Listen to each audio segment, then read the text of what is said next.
Hello दोस्तों, welcome to my channel civil service mania. मैं स्निग्धा। आज हम आंसर राइटिंग के कुछ देखेंगे। हड़प्पन आर्किटेक्चर को लेकर क्या क्या आंसर राइटिंग आया है, मतलब मेंस एग्जाम में क्या क्या क्वेश्चंस आया है प्रीवियस ईयर यूपीएससी में, उसके बारे में हम थोड़ा डिस्कशन करेंगे। इस वीडियो में मैंने टोटल 10 शायद है 10 वीडियोस, आई मीन 10 क्वेश्चंस है। उसमें हम 3 पार्ट में डिवाइड किया हूँ मैंने, क्योंकि एक वीडियो में इतने सारे करूँगी तो लेंदी हो जाता है और लेंदी वीडियो आप प्रीफर नहीं करते हो। तो इसी वजह से मैं पार्ट पार्ट करके 3 वीडियो में 10 क्वेश्चंस में डिस्कशन करूँगी। तो जो भी क्वेश्चंस आया है और जो आ सकता है उसी रिगार्डिंग हम डिस्कशन करेंगे। तो पहला है, उसके बाद एडवांस ड्रेनेज एंड सैनिटेशन था, जो कि पब्लिक वेलफेयर के अंदर जाता है कि कवर्ड ड्रेन्स उनका था along streets connected to individual houses by soak pits, मतलब हर एक इंडिविजुअल हाउसेस से आपका एक ड्रेनेज निकल के जाता है एक सोक पिट की तरफ, जो कि मेन रोड में होता था। उसके बाद डेमोन्स्ट्रेटिंग, जो कि एक डेमोन्स्ट्रेट करता है उनके हाइजीन के ऊपर काफ़ी एम्फासिस होती थी एंड वाटर मैनेजमेंट भी काफ़ी ज़बरदस्त थी उनकी। पब्लिक वेल्स वगैरह होते थे, बहुत सारे ऐसे जो थोड़े रिच फैमिली से बिलोंग करते थे उनके पास प्राइवेट वेल्स भी होते थे, पब्लिक वेल्स भी होते थे। And the great bath further highlight sophisticated water infrastructure. Great bath के बारे में भी हमने पढ़ा है, जो कि मोहनजोदड़ो में प्रेजेंट था। तो ये सब दिखाता है उनके सोफिस्टिकेटेड वाटर इंफ्रास्ट्रक्चर के बारे में। Then public and community spaces, ये क्या होता है, ग्रैनरीज उनका होता था जहाँ पे स्टोरेज वगैरह करते थे वो, असेंबली हॉल्स जहाँ पे वो बैठ के सब डिस्कशन करते थे, या फिर पब्लिक गैदरिंग्स होती थी वहाँ पे, पब्लिक बात होती थी ग्रेट बात में। ये सब इंडिकेट करता है कि उनकी जो सिविक लाइफ थी काफ़ी ऑर्गेनाइज थी, कम्युनिटी वेलफेयर थी एंड एडमिनिस्ट्रेटिव एफिशिएंसी थी। ठीक है, इसको लेकर हम कंक्लूजन यही कर सकते हैं कि the urban planning of IBC exemplifies a high degree of civic organization technological skill, क्योंकि कितना टेक्नोलॉजिकली वो एडवांस थे, ठीक है, साउंड थे। सोशल कोऑर्डिनेशन भी अच्छी खासी थी, क्योंकि वो एक इगैलिटेरियन सोसाइटी जी रहे थे, ऊंच नीच के भेदभाव नहीं थे उनमें। Lying foundational principles relevant even for modern urban design, जो भी उनके पास प्रिंसिपल था वो हमारे मॉडर्न अर्बन डिजाइन के लिए काफ़ी रिलेवेंट इंफॉर्मेशन कैरी करती है। तो इसके साथ ये आंसर हमारा कंप्लीट होता है। ठीक है, नेक्स्ट चलते। नेक्स्ट जो वीडियो है, नेक्स्ट जो क्वेश्चन है वो था, what are the major different styles of unglazed pottery making in India. तो पोटरी के बारे में तो हमने इसमें नहीं पढ़ा है अभी तक, मतलब मैंने अभी तक नहीं डाला है। जो वीडियो था वो लास्ट था आर्किटेक्चर के बारे में। तो पोटरी जब चैप्टर पढ़ेंगे उसमें शायद ये ज़्यादा रिलेवेंट होगा। तो लेकिन फिर भी मैं जबकि यही चैप्टर से वो बिलोंग करता है, इसी वजह से मैंने यहाँ पे डाल दिया है।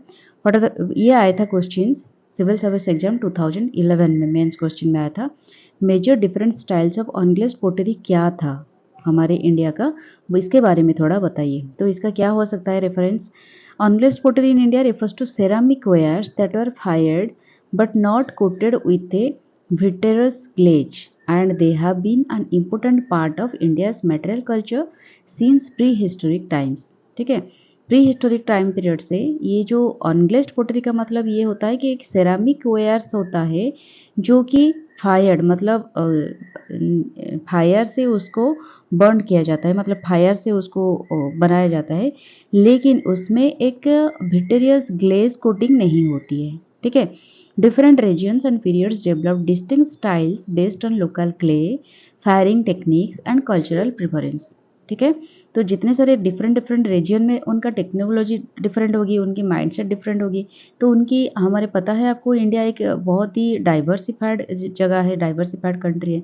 तो डेफिनेटली उसके क्ले पैटर्न में भी डाइवर्सिफिकेशन देखने को मिलती है, डिफरेंट जगह पे डिफरेंट टाइप ऑफ क्ले मिलती है, और फायरिंग टेक्नोलॉजी भी डिफरेंट डिफरेंट होती है, कल्चरल प्रेफरेंस भी डिफरेंट होती है, नॉर्थ में डिफरेंट कल्चर, साउथ में डिफरेंट कल्चर। तो इसी वजह से वो सबको मिलाकर डिफरेंट रीजन में डिफरेंट टाइप के जो पोटेरी अनग्लेज्ड पोटेरी बनाया जाता था। तो major styles are red ware, जिसको रेड पॉलिश्ड वेयर बोलते थे, और second one is black ware. ठीक है, रेड पॉलिश्ड क्या होता है, उसकी characterised by reddish surface due to iron rich clay, जिस क्ले में ज़्यादा आयरन होता है वहाँ पे थोड़ा रेडिश आ जाता है उस वो pottery.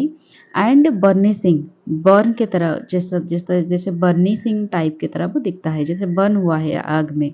often polished to a smooth finish using stones or shells before firing। तो उसको मतलब आग में फायर करने से पहले उसको स्टोन के साथ और सेल के साथ उसको एक स्मूथ फिनिश दिया जाता था, उसके बाद उसको फायर किया जाता था। फाउंड इन ये पर्टिकुलरली इंडस वैली साइड में देखने को मिलेगा, आयरन एज सेटलमेंट में भी देखने को मिलेगा एंड नॉर्दर्न इंडिया में भी देखने को मिलता है।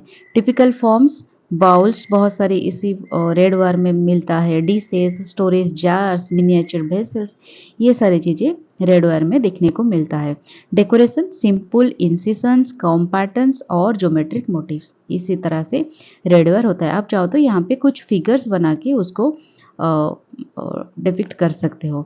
नेक्स्ट आता है ब्लैक वेयर, ये made from clay with A high carbon content, जिसमें आयरन रिच होता है वो थोड़ा रेड दिखता है, जिसमें ऑर्गेनिक मैटर ज़्यादा होता है वो थोड़ा ब्लैक दिखता है। तो कार्बन कंटेंट अगर ज़्यादा हो गया तो वो ब्लैक की तरह दिखता है, प्रोड्यूसिंग ए ब्लैक और grey finish after firing in a reducing atmosphere. ठीक है, ऑफन यूज्ड इन रंगमहल में यूज किया जाता है, जोरवे कल्चर्स में यूज किया जाता है, sometimes burnished for smoothness, designs include lines, dots, insist patterns. ठीक है, नाउ थर्ड जो पोटरी था वो था ग्रे वेयर और produced from fine grey clay में ये प्रोड्यूस्ड होता है, फायर्ड एट मॉडरेट टेम्परेचर। ठीक है, मॉडरेट टेम्परेचर में इसको फायर किया जाता है, common during iron age, painted grey ware culture. ठीक है, आयरन एज में ये काफ़ी कॉमन था, usually plain but occasionally decorated with incised और पेंटेड मोटिव्स। ये यूजुअली प्लेन होता है बट कभी कभी उसमें डेकोरेटेड विथ मतलब पेंटेड मोटिव्स दिया जाता है, डेकोरेट डिफरेंट तरीके से किया जाता है। फोर में आता है टेराकोटा पोटेरी। ठीक है, made from locally available clay, जो भी क्ले लोकली अवेलेबल होता है उससे बनाया जाता है, ये शेप्ड बाय हैंड और wheel, often figurines, toys and ritual objects in addition to domestic wares. ठीक है, इसमें डिफरेंट तरह के toys, figurines and ritual objects बनाया जाता था। नॉट ग्लेज्ड, ये इतना ग्लेज नहीं किया करता था, लेकिन सर्फेसेस समटाइम्स बर्निश्ड और पेंटेड विथ रेड, वाइट और ब्लैक पिगमेंट्स। क्योंकि ये इतना ग्लेज नहीं करता था, इसी वजह से इसको थोड़ा सा बर्निश किया जाता था, red, white and black pigment से भी इसको सरफेस को डिफरेंट तरीके से बनाया जाता था। फिर आ गया हमारा ब्लैक एंड रेड वेयर, जिसको BRWB बोलते हैं।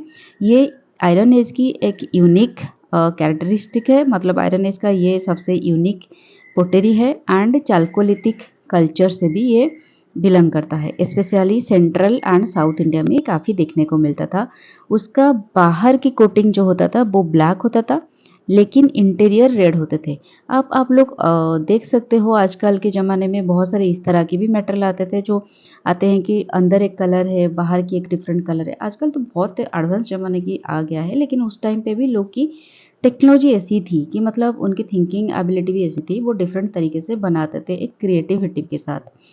और achieved through selective firing technique, कुछ सिलेक्टिव टेक्निक वो यूज़ करते थे, firing technique used for cooking के लिए यूज होता था, स्टोरेज के लिए एंड रिचुअल पर्पजेस के लिए भी यूज होता था ये।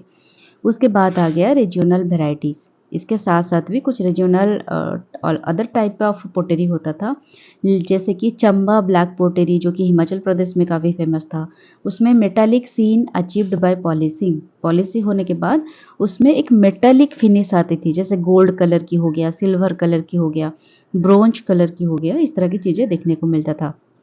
खमेर एंड कच्छ अनग्लेज्ड वेयर्स, ये भी एक पोटेरी होता था कच्छ रीजन के आसपास। हेवी यूटिलिटेरियन फॉर्म्स, ठीक है, यूटिलिटेरियन फॉर्म्स समटाइम पेंटेड, इसमें भी हेवी आप यूटिलाइज उसको कर सकते हो। Terracotta toys of Mathura and Odisha, ये भी काफ़ी फेमस था, illustrative of local culture and mythology. ठीक है, तो कंक्लूजन में हम इसको ऐसे लिख सकते हैं कि unglazed pottery in India reflects regional diversity, technological skills and cultural symbolism, providing insights into domestic life, ritual practices and artistic expression across millennia। ये जो हमारे पोटेरी थे, अनग्लेज्ड पोटेरी, कहीं ना कहीं ये रिफ्लेक्ट करते थे हमारा रीजनल डाइवर्सिटी को, टेक्नोलॉजिकल स्किल को एंड कल्चरल सिम्बोलिज्म को, और उसके साथ साथ भी डोमेस्टिकली वो किस तरह की उनकी लाइफ होती थी, रिचुअल प्रैक्टिस कैसे वो करते थे, कौन सी पोटेरी में किस तरह से करते थे, और उनके आर्टिस्टिक एक्सप्रेशन क्या थी, ये सब भी दिखाता है। ओके, नेक्स्ट थर्ड जो क्वेश्चन है आंसर राइटिंग की, वो है to what extent has the urban planning and culture of the Indus valley civilisation provided inputs to present day urbanisation. Discuss this. कि ये सिविल सर्विस एग्जाम 2014 में आया था इस क्वेश्चन का। तो ये बता रहा है कि इंडस वैली सिविलाइजेशन का जो अर्बन प्लानिंग था और कल्चर था, वो आज के ज़माने में हमारा जो अर्बनाइजेशन की प्लानिंग हो रही है उसमें क्या इनपुट प्रोवाइड करता है। ये बहुत ही फैंटास्टिक क्वेश्चन है। एक बहुत ही मतलब आजकल के ज़माने में इस तरह की क्वेश्चंस पूछा जाता है कि आपकी क्रिएटिविटी, आपकी थिंकिंग एबिलिटी किस तरह से होती है। तो देखिए एक सैम्पल आंसर मैं यहाँ पे देती हूँ। The Indus valley civilization presents one of the earliest example of systematic urban planning. ये सबसे अर्लीस्ट एग्जाम्पल है हमारे इंडिया के। And its legacy can be traced in principles of present day urbanization. कैसे मेंटेन होता है? देखिए अर्बन प्लानिंग इनपुट्स में the grid pattern streets of Mohenjodaro and Harappa anticipate the layouts of modern plan cities like Chandigarh and Jaipur. इसको आप example की तरफ से ले सकते हैं कि हमने पढ़ा कि मोहनजोदड़ो हड़प्पा में ग्रीन पैटर्न स्ट्रीट्स यूज होते थे, मतलब उसी तरह की पैटर्न की होते थे। तो ये पैटर्न आज भी चंडीगढ़ जयपुर में यूज होते हैं। Emphasis on standardized brick and uniform weights use होते थे, जो कि ये आइडिया कोडिफाइड करती है डिफरेंट बिल्डिंग प्रैक्टिसेस में। Now seen in municipal by laws and BIS standard की हो गई है। ठीक है, जो ईटा वगैरह हम यूज़ करते हैं वो सब बीआईएस स्टैंडर्ड की हो गई है, मतलब यूनिफॉर्म स्टैंडर्डाइज्ड यूनिफॉर्म वेट की हो गई है। Advance drainage and sewage system उस टाइम का था, जो कि with covered drains and soak pits. मतलब आपने पढ़ा कि ड्रेनेज में एक एडवांस ड्रेनेज सिस्टम होते हैं, सीवेज सिस्टम होते थे। मतलब हाउस में एक ड्रेनेज सिस्टम आके मेन रोड में एक सीवेज सिस्टम के साथ कनेक्टेड होते थे, और ये जो ड्रेनेज होते थे उसके ऊपर कवर्ड होता था स्टोन की या फिर सोक पिट्स होते थे, जो कि रिजोनेट करते हैं today's focus on sanitation under initiative like Swachh Bharat mission. ठीक है, public spaces such as granaries जो होते हैं, असेंबली हॉल्स होते हैं, ये फोरसाडो करते हैं कम्युनिटी इंफ्रास्ट्रक्चर प्लानिंग को। उस टाइम पे भी ये सारी चीज़ें होते हैं, तो आज के ज़माने में भी उस सारी चीज़ों को इनपुट लेकर हम अपने मॉडर्न ऑर्गेनाइजेशन की प्लानिंग कर रहे हैं। ठीक है, तो नेक्स्ट आ गया हमारा कल्चर एंड सिविक लाइफ। उसमें कैसे ये हमको मतलब इन्फ्लुएंस करते हैं, इनकरेज करते हैं। The IBC's emphasis on collective welfare visible in public बात में उनके जो रिचुअल्स वगैरह होते थे, गैदरिंग होते थे, सिविक अम्यूनिटीज होते थे, mirrors the contemporary ideal of inclusive urban development.